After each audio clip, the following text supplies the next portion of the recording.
Hello ನಮಸ್ತೆ. ನಾನು ನಿಮ್ಮ ಪ್ರೀತಿಯ ವಿಜಯನಾರಾಯಣ ಜೈ ಗಣೇಶ. ಇಂದಿನ ಕಾರ್ಯಕ್ರಮಕ್ಕೆ ನಿಮಗೆಲ್ಲರಿಗೂ ಆತ್ಮೀಯವಾದ ಸ್ವಾಗತ. ಇಂದು ರುಚಿಕರವಾದ ಆರೋಗ್ಯಕರವಾದ ಉಪಹಾರದೊಂದಿಗೆ ಬಂದಿದ್ದೀನಿ. ಹಸಿ ಕಾಳು ಪ್ರಾರಂಭ ಆಗಿದೆ, ಮಧ್ಯದಲ್ಲೇ ಸೈಕ್ಲೋನ್ ಸಹ ಶುರುವಾಗಿದೆ. ಈಗ 2-3 ವರ್ಷದಿಂದ ಹೀಗೆ ಹಸಿ ಕಾಳುಗಳು ಬಂತು, ಸೈಕ್ಲೋನ್ ಬಂದು ತಿನ್ನೋಕ್ಕೆ ಆಗಿರಲಿಲ್ಲ. ಆದ್ದರಿಂದ ಇವತ್ತು ನಾನು ಸ್ವಲ್ಪ ಬೇಗನೆ ತೊಗೊಂಡು ಹಿಡಿದು ಎಲ್ಲ ಫ್ರೀಝರಲ್ಲಿ ಇಟ್ಕೊಂಡಿದ್ದೀನಿ. ನೆನ್ನೆನೂ ಸಹ 2 kg ತೊಗರಿ ಕಾಳು ತಂದೆ, ಅದರಲ್ಲಿ ಸ್ವಲ್ಪ ಎಡೆದು ಇವತ್ತು ನಾನು ತೊಗರಿ ಕಾಳಿನಿಂದ ರುಚಿಕರವಾದ ಒಂದು ಉಪಹಾರ ಮಾಡಿದ್ದೀನಿ. ಮಾಡೋ ವಿಧಾನ ಸಂಪೂರ್ಣವಾಗಿ ತೋರಿಸಿದ್ದೀನಿ. ನೋಡಿ, ವಿಡಿಯೋನ ಎಲ್ಲೂ ಸ್ಕಿಪ್ ಮಾಡಿದೆ. ಹಾಗೆ ಮರೆಯದೆ ನನ್ನ ಚಾನಲ್ನ ಸಬ್ಸ್ಕ್ರೈಬ್ ಮಾಡಿಕೊಂಡು ನಿಮ್ಮ ಸಂಪೂರ್ಣ ಪ್ರೋತ್ಸಾಹ ಬೆಂಬಲ ಕೊಡಬೇಕು ಅಂತ ಕೇಳ್ಕೊತೀನಿ. ಪಕ್ಕದಲ್ಲಿರ್ತಕ್ಕಂಥ ಬೆಲ್ ಬಟನ್ನ ಪ್ರೆಸ್ ಮಾಡಿ. ನಾನು ಹಾಕೋ ವಿಡಿಯೋ ನೋಟಿಫಿಕೇಷನ್ ನಿಮಗೆ ಮೊದಲು ತಲುಪುತ್ತೆ. ಅದರಿಂದ ನನಗೆ ಸಪೋರ್ಟ್ ಸಹ ಸಿಗುತ್ತೆ. ಮತ್ತೆ ತಡ, ಬನ್ನಿ ಈಗ ಈ ವಿಡಿಯೋನ ಕಂಟಿನ್ಯೂ ಮಾಡ್ತೀನಿ. ಸ್ನೇಹಿತರೆ, ಇವತ್ತು ಸಿಂಪಲ್ ಆದ ಒಂದು ರೆಸಿಪಿ ಇದು. ರವೆ ಇಡ್ಲಿ. ನೋಡಿ, ಇಲ್ಲಿ ಉಪ್ಪಿಟ್ಟು ರವೆ ತೊಗೊಂಡಿದ್ದೀನಿ. ಈ ಗ್ಲಾಸ್ನಲ್ಲಿ 3.5 ಗ್ಲಾಸು, ನಾನು ಇಲ್ಲಿ 3 ಗ್ಲಾಸ್ ಹಾಕ್ಕೊಂಡಿದ್ದೀನಿ. ಇಲ್ಲಿ ಅರ್ಧ ಗ್ಲಾಸ್ ಇದೆ. ಇದು ಚಿರೋಟಿ ರವೆ ತೊಗೊಂಡಿಲ್ಲ, ಸಂಪೂರ್ಣವಾದ ಉಪ್ಪಿಟ್ಟು ರವೆಯನ್ನೇ ನಾನು ಬಳಸಿದ್ದೀನಿ. ಬನ್ಸಿ ರವೆಯಲ್ಲ, ಮಾಮೂಲಿ ಉಪ್ಪಿಟ್ಟು ರವೆ 3.5 ಗ್ಲಾಸ್ ತೊಗೊಂಡಿದ್ದೀನಿ. ಒಗ್ಗರಣೆಗೆ ಕಡಲೆಬೇಳೆ, ಉದ್ದಿನಬೇಳೆ, ಜೀರಿಗೆ ಮತ್ತು ಸಾಸಿವೆ, ಹಾಗೆ ಪುಡಿ ಹಿಂಗು ಮತ್ತು ಕ್ರಿಯಾ ಫುಡ್ಸ್ ರವರ ಪರಿಶುದ್ಧವಾದ ಗಾಣದಿಂದ ತೆಗೆದ ಕಡಲೆಕಾಯಿ ಎಣ್ಣೆ, ಹಸಿಮೆಣಸಿನ್ಕಾಯಿ ಮತ್ತು ಕೊತ್ತಂಬರಿ ಸೊಪ್ಪು, ಕ್ಯಾರೆಟು, ಇಷ್ಟನ್ನೇ ನಾನು ತೊಗೊಂಡಿರೋದು. ಕೊತ್ತಂಬರಿ ಸೊಪ್ಪಾಗಲಿ, ಸಬ್ಬಸಿಗೆ ಸೊಪ್ಪಾಗಲಿ, ಕರಿಬೇವಾಗಲಿ ಏನನ್ನೂ ನಾನಿಲ್ಲಿ ಬಳಸ್ತಾ ಇಲ್ಲ. ಯಾಕೆ ಅಂದರೆ, ನಾನು ಈಗ ಹಸಿ ಕಾಲ ಪ್ರಾರಂಭವಾಗಿದೆ ಅಲ್ಲ, ನಾನು ಹಸಿ ತೊಗರಿ ಕಾಳನ್ನ ನೆನ್ನೆ 1-2 kg ತಂದಿದ್ದೆ. ಅದನ್ನು ಎಡೆದು ನಾನು ಹಸಿ ಕಾಳನ್ನ ಕುಕ್ಕರಲ್ಲಿ 2 ವಿಷಲ್ ಕೂಗಿಸ್ಕೊಂಡಿದ್ದೀನಿ. ಈಗ ನೋಡಿ, ಇಲ್ಲಿ ಪಕ್ಕದಲ್ಲಿ ನೀರು ಸೋರು ಹಾಕ್ಕೊಂಡಿದ್ದೀನಿ. ಈ ಕಾಳನ್ನ ಹಾಕಿ ರುಚಿಕರವಾದ ಆರೋಗ್ಯಕರವಾದ ಮೃದುವಾದ ರವೆ ಇಡ್ಲಿಯನ್ನು ಮಾಡ್ತಾಯಿದ್ದೀನಿ. ಅದಕ್ಕೋಸ್ಕರ ನಾನು ಯಾವುದೇ ರೀತಿಯ ಮಿಕ್ಕ ಸೊಪ್ಪುಗಳನ್ನ ಇಲ್ಲಿ ಬಳಸಿಲ್ಲ.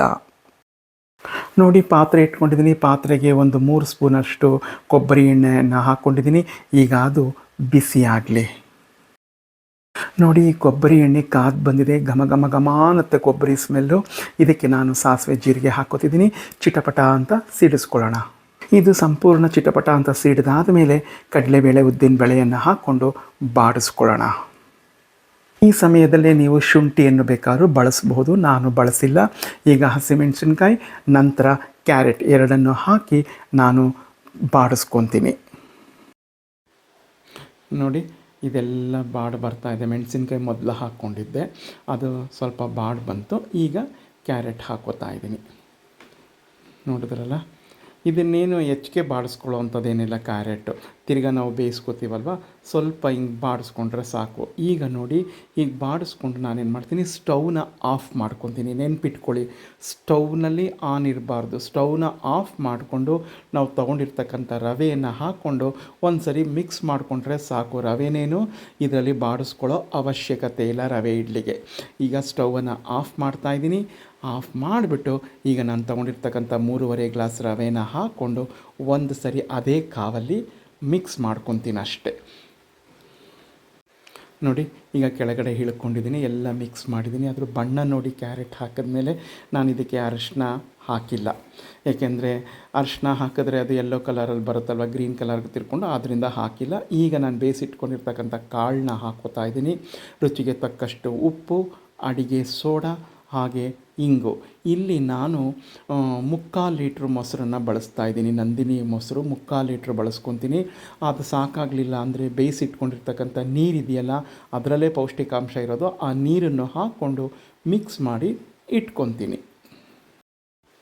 ಸ್ನೇಹಿತರೆ ನೋಡಿ, ಈ ಹದದಲ್ಲಿದೆ.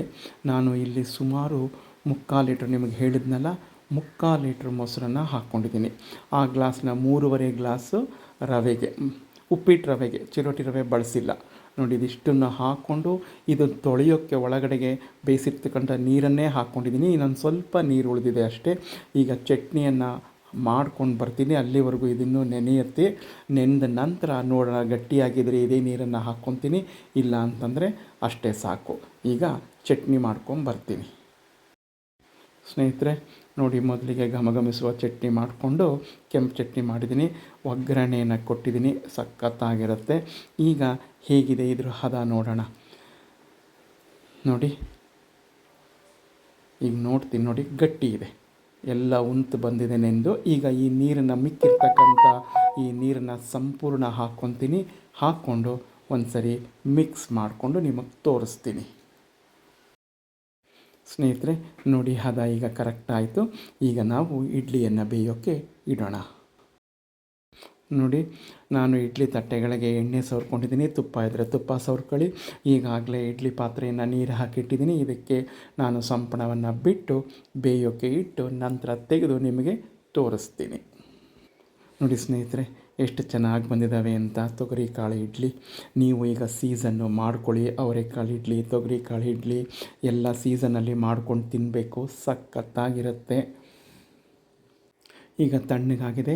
ಒಂದು ಪಾತ್ರೆಗೆ ನೀರಿಟ್ಕೊಂಡು ನಾನು ಸ್ಪೂನ್ ನೀರಿಗೆ ಹಚ್ಚಿಕೊಂಡು ಈಗ ನಾನು ಇಡ್ಲಿಯನ್ನು ತೆಗೆದು ನಿಮಗೆ ತೋರಿಸ್ತೀನಿ. ತುಂಬ ಚೆನ್ನಾಗಿ ಮೃದುವಾಗಿ ಬರುತ್ತೆ. ಎಷ್ಟು ಚೆನ್ನಾಗಿ ಬರುತ್ತೆ ಗೊತ್ತಾ? ನನಗಂತೂ ತುಂಬ ಇಷ್ಟ ರವೆ ಇಡ್ಲಿ ಥರ, ಅದರಲ್ಲೂ ಹಸಿ ಕಾಳುಗಳು ಹಾಕಿ ಮಾಡೋದಂತೂ ನನಗೆ ಬಹಳ ಇಷ್ಟ. ನೋಡಿ, ಎಷ್ಟು ತಿಂತಾಯಿದ್ರೆ ಬರೀ ಕಾಳುಗಳೇ ಸಿಗಬೇಕು. ಆದ್ದರಿಂದ ಅದಕ್ಕೆ ಕೊತ್ತಂಬರಿ ಸೊಪ್ಪಾಗಲಿ, ಸಬ್ಸಿಗೆ ಸೊಪ್ಪಾಗಲಿ, ಕರಿಬೇವಾಗಲಿ ನಾನು ಏನನ್ನೂ ಹಾಕಲ್ಲ. ಬರೀ ಕಾಳು ಒಂದೊಂದು ಸರಿ ಮುರಿದ್ರೂ ನಮಗೆ ಕಾಳು ಸಿಗ್ತಾ ಇರಬೇಕು. ಯಥೇಚ್ಛವಾಗಿ ಕಾಳು ಹಾಕಿ ನಾನು 3.5 ಗ್ಲಾಸು ಉಪ್ಪಿಟ್ಟು ರವೆಗೆ 1.5 ಗ್ಲಾಸು ಕಾಳನ್ನು ಬಳಸಿದ್ದೀನಿ. ತುಂಬ ಚೆನ್ನಾಗಿರುತ್ತೆ. ನೀವು ಮಾಡ್ಕೊಂಡು ತಿನ್ನಿ. ಹೇಗಿತ್ತು ಅಂತ ನನಗೆ ಕಮೆಂಟ್ನಲ್ಲಿ ತಿಳಿಸಿ. ನಾಳೆ ಮತ್ತೊಂದು ಇಂಟರೆಸ್ಟಿಂಗ್ ವಿಡಿಯೋಂದಿಗೆ ಬರ್ತೀನಿ. ಎಲ್ಲರಿಗೂ ನಮಸ್ಕಾರಗಳು. ಜೈ ಗಣೇಶ.